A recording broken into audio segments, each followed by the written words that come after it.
And so we need to look to those who've gone before us and study. So I do think it's important to be historical in our theology, to look at the confessions, look at the creeds, and glean from them. I think we evaluate all of our theology in every historical book based upon the scriptures.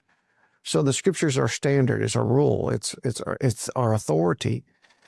But we don't want to neglect systematic theology as it's done historically, historical theology. And if you study historical theology, you realize that eschatology wasn't the main focus of the early church. They had two main focuses in the early church. The patristic era had two main focus: who is God and what is the church?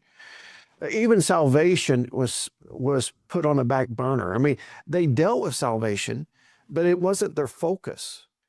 Mainly it was, who is Jesus? Who is Jesus was the first controversy. And they had to figure that out. And you get all these Nicene creeds, and you get all these councils, and they're dealing with councils were developed because of heretical beliefs developed. And so, hey, that's not right. So they'd have to come together to combat error. And the error is what drove the orthodoxy. And I think that's what Paul says in Corinthians, there must be error among you. There must be divisions among you. And I think error is what produces orthodoxy. It's not until someone's saying something wrong that the true saints have got, wait a minute, why is that wrong? We need to address that. And you see that even in 1 John. You see that 1 John is dealing with those who deny that Jesus come in the flesh. And it was because of that error that John wrote 1 John to show that, yes, we have touched him. We have seen him. And anyone said he's not in the flesh, let him be anathema.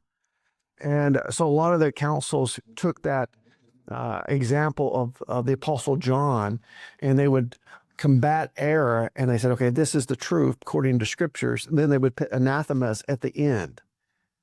This is what we don't believe. And if you believe this, I'll let you be anathema.